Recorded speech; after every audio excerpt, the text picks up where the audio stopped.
Hi, thank you so much for having me here today. I'm excited to talk to you about citizen science in support of Earth Day. My name is Holli Kohl.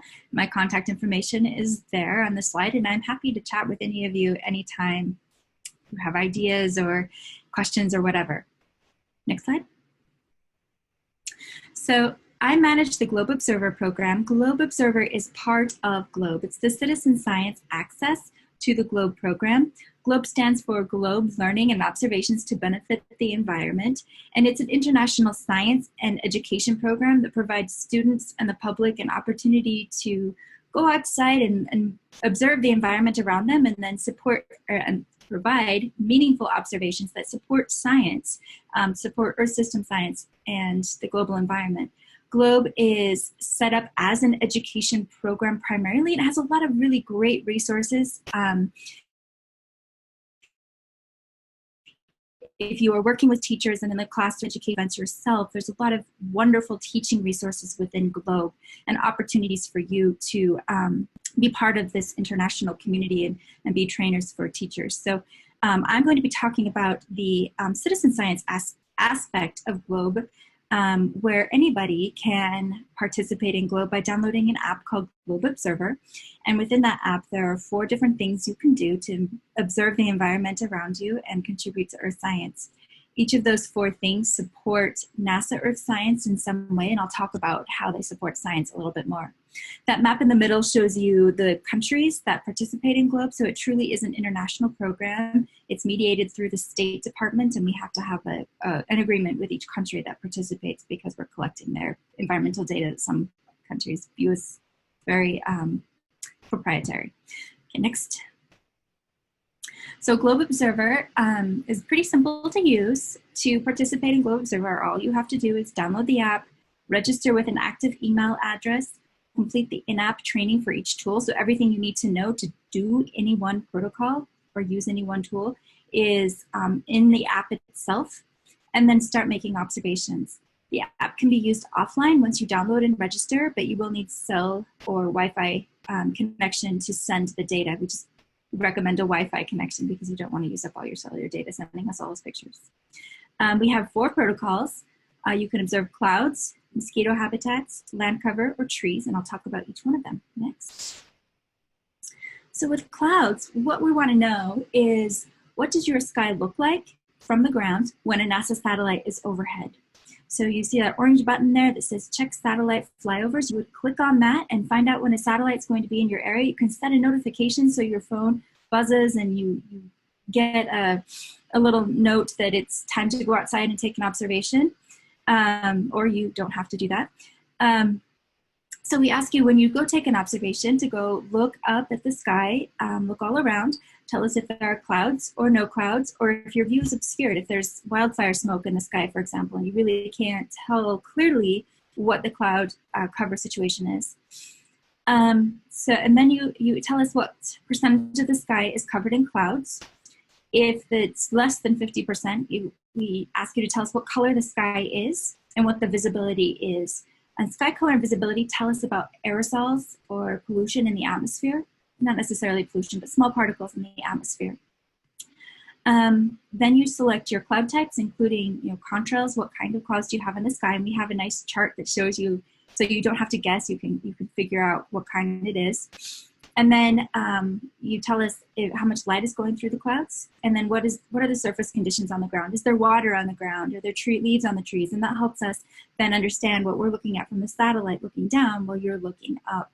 And those 2 views together provide a really complementary view of the sky. And then our last step is that you're going to photograph the sky. So I have a short little video here next. You can go ahead and go to the next one and go ahead and start it.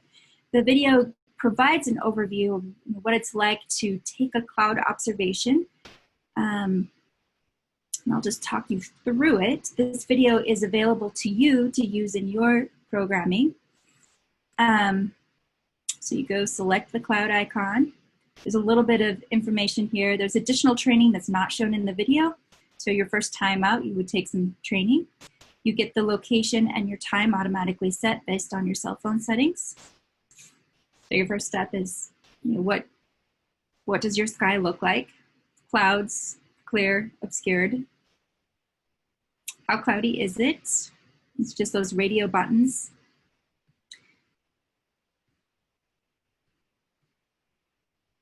And then we have, when you estimate how cloudy it is, we provide a pretty wide range. And as I always tell people, you don't have to be perfect, just give it your best guess. You're going to be sending us photos and showing us what the sky looks like anyway, so don't feel like you have to be perfect. We can verify with the photos.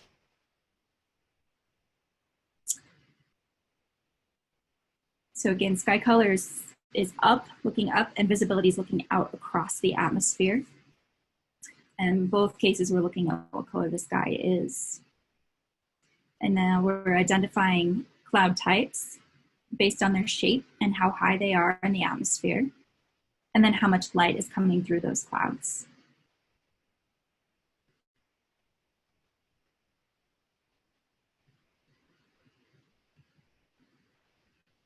Here are the surface conditions, so what is on the ground, and there are things that could confuse a satellite or confuse somebody interpreting satellite data. And our last step is to take photos, which the app does. We'll guide you through. So you're going to take photos in each of the cardinal directions, straight up and straight down.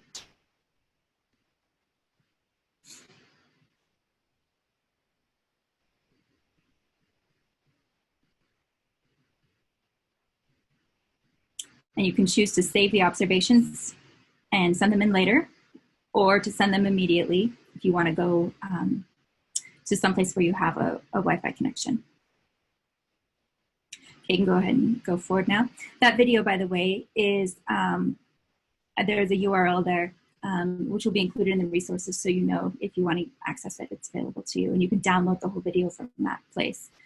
So the next tool in Globe Observer is Mosquito Habitat Mapper. You can identify, what we have you do here is identify places where mosquitoes can be breeding. So any source of still water, essentially, and you go photograph that site and tell us where you're finding it. Then you look and tell us if you see mosquito larvae in that water, yes or no, and both answers are really important. It's equally important to know that there aren't mosquitoes there as it is to know that there are. If there are mosquitoes there, you sample and count the larvae, so we get a sense of how dense the population is. Tell us if there are eggs, pupae, or adult mosquitoes nearby, so we can get a sense of the life cycle and where those mosquitoes are there. And then the last two steps are optional. There's a clip-on microscope lens you can get for your cell phone. It costs like $10 on Amazon. They're pretty easy to find. And if you have one of those, you can photograph the larvae itself with that lens, and then use a decision key within the app to figure out what kind of larvae is there in your water and your area. So you might ask, what does this have to do with NASA? The main thing we're looking at here is, well, twofold. One is we want to provide a resource that's helpful to communities, and the second is, can we create a mosquito forecast using satellite data, much like we would create a weather forecast using satellite data? And using this as a verification method to help us see, are the satellites, as we build these models, are those models accurately predicting when the conditions that result in a mosquito outbreak? So that's why we're trying to get citizen science data to support that. Next slide. So land cover is the third tool. Again, you'll set your location just like you did with clouds. It will automatically fill in. Surface conditions, it's the same screen that you saw in clouds. And in this case, we're going to start with photos, and we're going to photograph north, south, east, west. And then we'll use the photos themselves to classify what's on the land around you. So when we're talking about land cover, we're just talking about what's there. Is it pavement? Is it trees? Is it grass? And land cover is a pretty fundamental measurement for a lot of different earth science. You use it to assess hazards. You use it to look at wildlife habitat and to understand the impact of climate change on an ecosystem. So it's used for a really broad range of science. So you'll take your photos, you'll select the land cover type you see in each of those photos, and it might be a combination of things, and then you will estimate how much of the photo is that particular land cover type. For example, I take a picture of a park, and I have grass, and I have a sidewalk, and maybe I have a playground with bark on the ground. And I would say I see those 3 different kinds of land cover. And then I would say, and it's 60% grass, 10% sidewalk, and 30% bark. You can have more than 100% land cover simply because you get vertical structure and layering. So, you might have trees that are covering the entire park and it's 100% canopy cover. And a satellite would say that's 100% tree cover. But by telling us that, it's also 100% grass, we know now what's underneath those trees.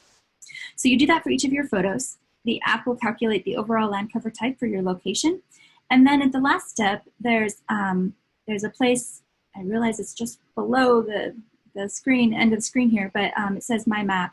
You can click on that and you see what the satellite data says is the land cover at that location. You can tell us if it's changed, if it's different than what you just observed.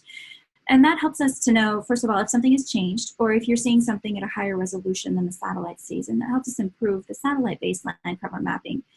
So when we see those changes and we see a change that is really similar to the one that you identified somewhere else, we can help improve the map globally. Go ahead and go to the next one. Our last one is brand new. We just put this out a couple of weeks ago. It's trees, and you're just measuring tree height. So you have the same surface conditions and the camera. You go take a tree observation, and you basically just tilt your phone to measure the top and the bottom of the tree, walk to a tree, counting your steps, and you're done. It's really easy. It's probably the simplest of all of them. I'm going to go to the next one. We actually do have a video for this one. We're working on producing these how to do the protocol videos for all of the protocols, right? You have 2 finished right now. And I'll show you where you can find those in just a minute. So the tree one, we developed that protocol to support some of these laser altimeter instruments, particularly ISAT-2, that they're sending lasers down to the surface of the Earth to map the topography. And they're looking particularly for changes in ice height, so how much are glaciers melting, but they can also measure trees. And as a citizen science validation, or not validation, verification, they wanted people to measure trees so they get a sense of what their new satellite is what the data is telling them. And we can't send people to the ice sheets to measure those with citizen science, but we can send people to go measure trees. So it's very, very simple. That's it. You're just tilting your phone, measuring top, bottom, without moving the phone so we can get those angles. We're using simple trig. In fact, you could even do those trig measurements with students coming in. They can make those calculations on their own and then do it with the app. Go ahead and go to the next one.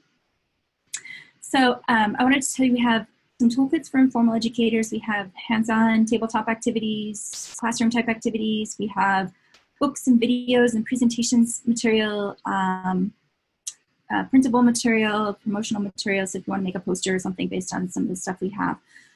All of that is there. The videos I just showed you are all there. So this is a relatively new resource. We've had it out about a month and a half now. And so if you take a look at it, if you have any feedback, I'm certainly open to it. Go to the next slide. And the last thing I wanted to tell you about very quickly is we're releasing a new feature later this week or early next week where you will be able to form a team based on your institution. And what that will allow you to do is, if I go to my local museum, Explore, and I set up a team, an Explorer team, and I do an event with them, I can then have everybody who joins through the app, joins Globe Observer, I can see what data is collected. So then you get a sense of what happens after people leave. Are they still taking data? You can do challenges, you can do contests, you can set up a couple teams. So there's a lot of different options here. Anybody can set up a team and anybody can join a team. You can make your team closed, as in you have to provide them with a key or a code to join your team, or you can make it open so anybody can join it. So I think that will be a really exciting tool that could be really useful to this community. That is it for me. And I think we'll save questions till the end, right? Yep. Okay, great. Thanks so much, Holly. It's really great to see that and have you here when we get to the discussion. Next, we're gonna go on to Jeannie. Hi, I'm Jeannie Colton. I'm with the School for the Future of Innovation and Society at Arizona State University. And I'm also one of the Earth and Space Toolkit developers.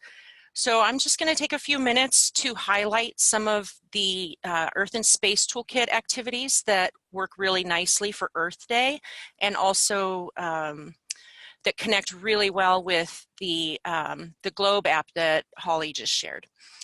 So the first one is land cover. You would have gotten this in the latest kit this year.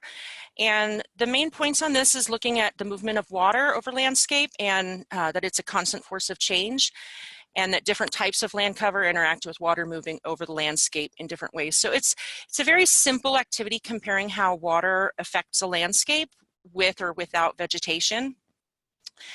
And one of the things I've done with participants is, as kind of a little extension, is having like a little Lego house or something that represents a building, and talking about where they would place their building or where they would build.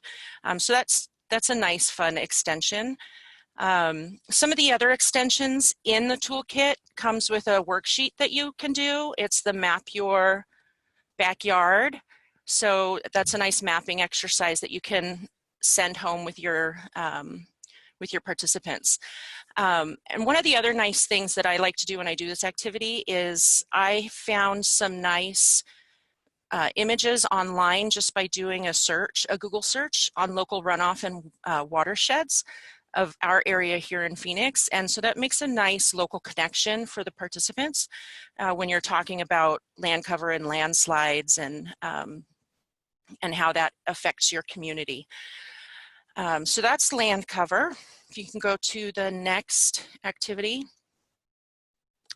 So the temperature mapping is also in this year's toolkit, and this is the main points are talking about how Earth is constantly changing, and it's a dynamic system, and different types of land cover absorb or reflect energy from the sun in different ways. And this one, if you haven't had a chance to take a look at it, it comes with the liquid crystal sheets, which is really nice for the younger audiences. You can do a lot just with that liquid sheet. You see in the photograph, one of the suggestions is you can add a couple of ice cubes to do some exploration. And then it also comes with the IR thermometer. And so this activity models how Landsat satellites use thermal infrared sensor to measure surface temperatures. And so just remember that the liquid crystal is a visual representation of temperature, and then we use the IR thermometer to test other objects. It also comes with a heat lamp and some, I forgot what it's called, but it's that mossy type soil. There's a black and white tile, and then there's also a ceramic tile. So you can test different surfaces. And again, this is another nice one that you can find photograph or images of local heat maps. They're probably easier for me to find being here in Phoenix, since we have the whole urban heat island phenomena going on here, but plenty of other cities have that as well, so it shouldn't be too hard to find. And those are really nice images to share at a local level. Another really nice extension you can do with this is the Cool Roof Challenge, where you give your participants a variety of materials and maybe a shoebox, maybe some dark materials, light materials, and challenge them to design a roof that will keep the inside of their building cooler. And so, so if you're wanting to add some sort of a design challenge, that's a nice way to do it with this activity. And then if you have an outdoor space, take some kids outside and test some different areas outside your museum. I know not everybody has that opportunity, but if you do, take advantage of that. Okay, next activity. So Paper Mountains is from last year. And this is talking about how the shape of the land and the pull of gravity both influence how water move over the Earth, and that NASA scientists use observations to make predictions about the future of our planet. So this is a very simple activity using crumpled up paper and markers and dropping water. Also in the kit, and if you didn't get the kit, it's also downloadable. There's a little take-home bookmark on how you can make your own rain gauge. You could also, if you have the resources to provide the materials, that can be a make and take that you can do with your guests as well. And just as a side note, Holly mentioned to me earlier that this is the same setup that you can use for the mosquito habitat to gather your mosquito samples. Is that correct, Holly? Yeah. So that's just a nice quick connection. And then again, I like making the local connection, so you can find, like from the other activity, you can find local watershed images. And then this one, and then I forgot to mention for land cover, and I don't know if you've shared it yet, Lindsay, but there's a NASA app. I think it's an app program. It's called Images of Change. She's going to share the link, or you can Google it, just NASA Images of Change.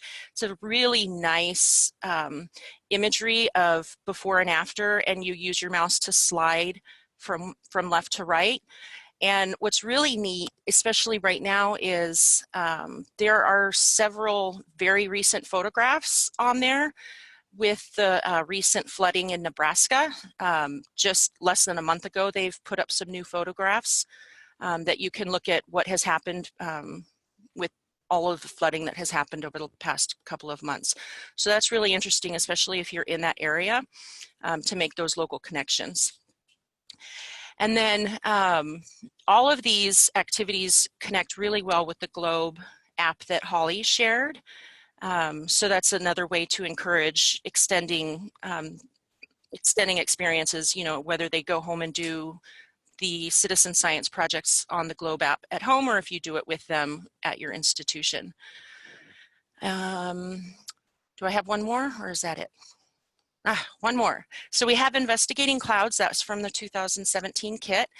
NASA studies clouds to learn more about Earth's changing climate, and we can study clouds both from the ground and by using space-based instruments. And so, again, this connects really well to the cloud protocol that Holly shared. And then it also comes in the kit, or you can download it. There is a nice cloud worksheet. This is especially nice if you don't have the capabilities to pull the app up at your institution. This is a nice kind of paper and drawing version of that they can still make observations of the sky outside the museum. And I think that is it for me.